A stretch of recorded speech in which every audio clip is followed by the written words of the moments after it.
వినాయకుడి నవరాత్రుల సందర్భంగా జరుగుతున్నటువంటి దారుణాలు అంతా ఇంతా కాదు. ఎంత ఆవేదన చెందుతున్నామో అసలు చెప్పలేకపోతున్నాం. చాలా బాధ కలుగుతోంది. ఒక్కసారి ఈ వీడియోలు చూస్తూ ఉండండి. చక్కగా భక్తితో పూజ చేశారు కదా! ఒక తల్లిదండ్రుల్లాగా, తండ్రిలాగా స్వామివారిని కూర్చోబెట్టుకొని అభిషేకము, అష్టోత్తర నామాలు, సహస్రనామాలు, పత్రి పూజ, నైవేద్యాలు, మంగళహారతులు ఎంత భక్తి శ్రద్ధలుగా చేసినటువంటి ఆ వినాయకుడి పూజంతా ఏమైంది ఇప్పుడు? నిమజ్జనం చేసేటప్పుడు వినాయకుడుగా అనిపించలేదా?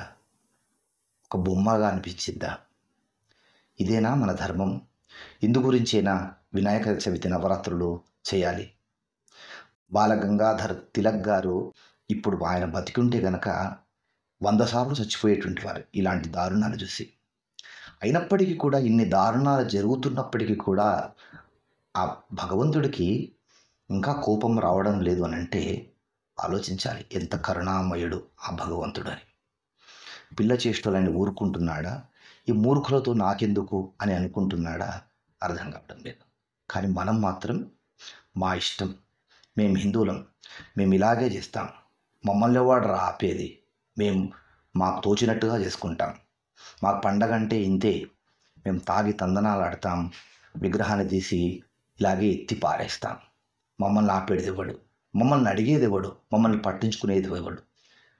అందరూ కూడా చూసి చూడకుండా ఊరుకునేటువంటి వారే. ప్రతి ఒక్కరూ కూడా తెల్లారిందా, తిన్నామా, పడుకున్నామా, తెల్లారిందా, ఇదే ఆలోచన. మా జోలికి ఎవ్వడు రాడు. ఎందుకంటే వస్తే మేము అమ్మన బూతులు తిడతాం. వినాయకుడి పేరిట ఈ విధంగానే వికృతమైనటువంటి చేష్టలు చేస్తాం.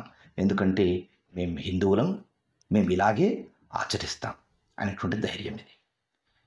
వినాయకుడిని కాళ్ళు పట్టుకొని వేడుకుంటున్నాను. వినాయక, ఈ నవరాత్రులు అనేటువంటివి కేవలం ఒక్కరోజు మాత్రము కేవలం ఆలయాల్లో మాత్రమే జరిగేట్టుగా అనుగ్రహించు. ఈ దారుణాలు జరిగేటువంటి దారుణాలను మాత్రము కుదిరితే క్షమించు.